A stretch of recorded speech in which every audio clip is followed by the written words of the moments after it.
Hello, welcome to the Woodcrafted Workshop. My name is Brian, and in this video, we're gonna be making this wooden T-square. Stay tuned.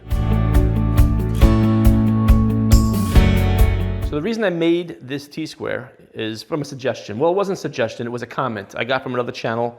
I believe his name is Joe's Workbench. He had made a T-square, and that making a tri-square would make the perfect addition. And I thought, you know what? The T-square would be a perfect addition to the tri-square. So that's why we made this. Again, this was made from scraps.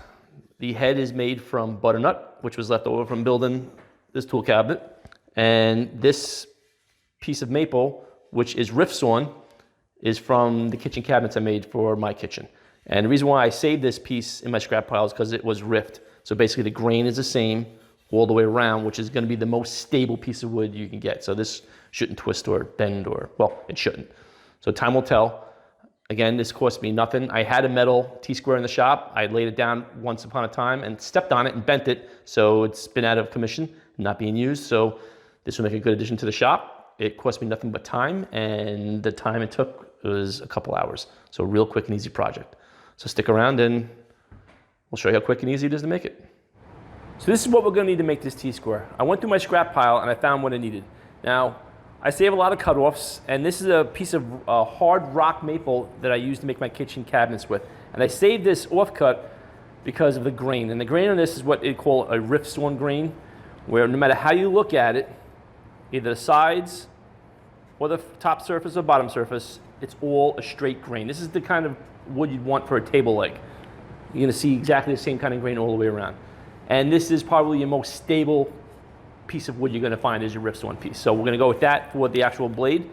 And I cut it down to 1 3/4 inches wide, and it's 3/8 of an inch thick by about 41 inches long. Length doesn't matter. You can make it longer or shorter if you want. For the head of the T-square, we're gonna be using some butternut, which I found in my scrap pile. I have a piece that's 3 inches by 9.5 by 1/2 inch thick, and 2 other pieces that are gonna make up the sides that are 3/8 to 3 inch by actually slightly less than 3 inches, and the 3/8 stick to match the thickness of the blade. First, I'm gonna put some plywood down on my saw, so I don't want to damage the top. All right. So we're gonna take the piece that's 9.5 by 3 by 1/2 inch. We're gonna lay that down. Now I marked center on that board, and I marked centered on the blade, so I know where to put them. So we're gonna put a little glue on the blade.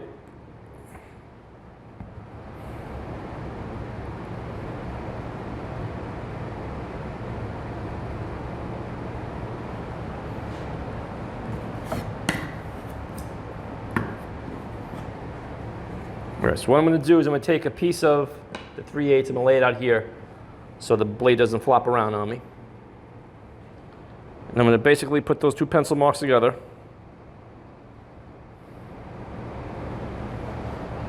I'm going to lay a piece of 1/4 inch wood underneath here so I have something to put my square on. And now I'm going to square the blade to the head, and then I'm going to use a pin nailer to pin it in place until it dries.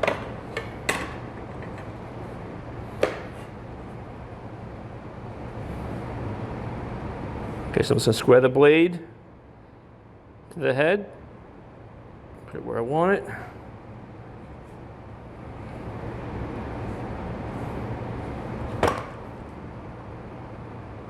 And shoot a pin. Make sure it's still good.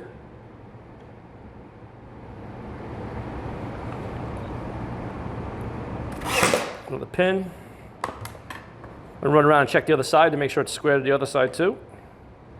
And we're good. Okay. A couple more pins.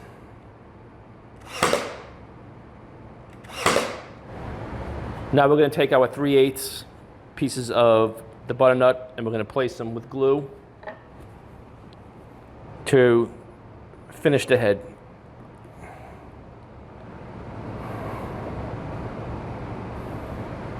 We put glue on both sides.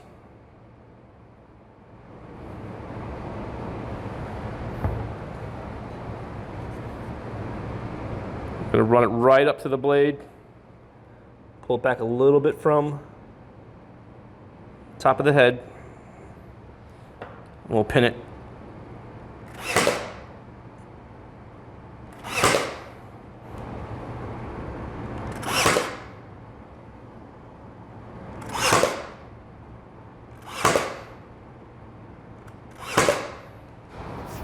After pin nailing it, I decided to put some clamps just to make sure I got some good squeeze on it. So now we're gonna let it dry and we'll come back and trim it to where we want it. Everything is still nice and square.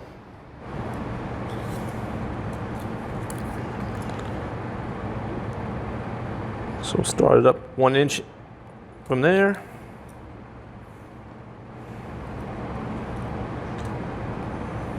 Two inches over.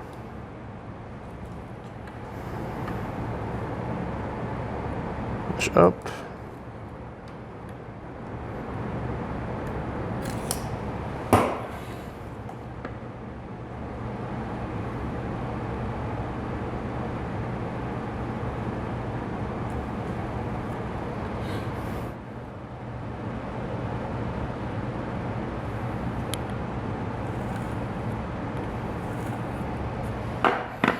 Make our cuts in the bandsaw.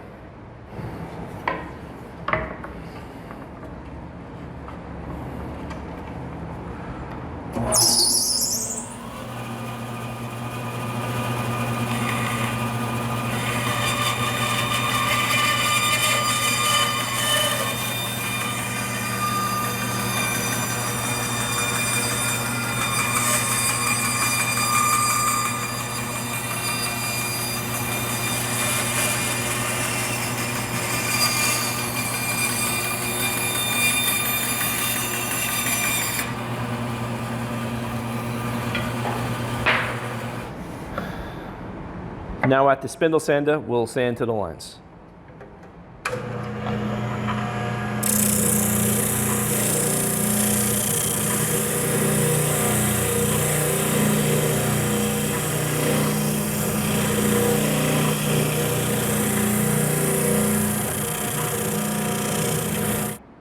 With the 1/4 inch bit in the drill press, we will drill 5 holes to pin the blade with dowels.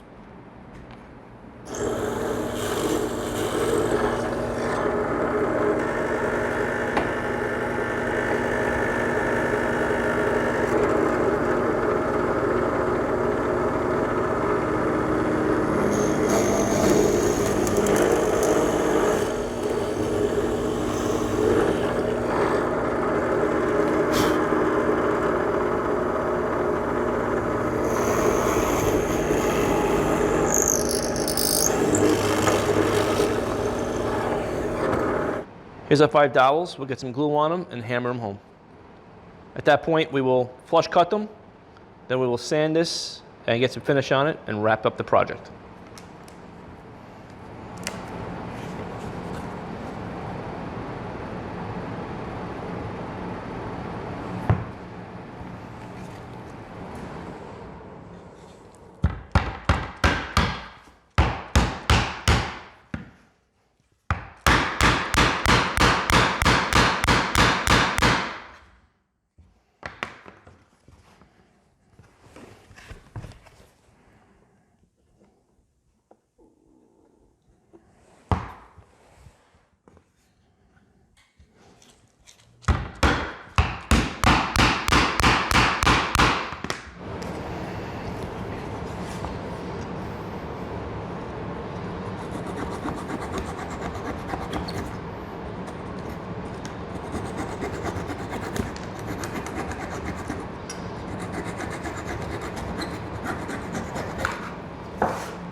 Thanks for sticking around, guys. I hope you enjoyed this video. Again, it was a nice, quick and easy project, and it's something that you can make from your scraps or from your cut-offs that will cost you nothing but time, and you'll get years of life and service out of it.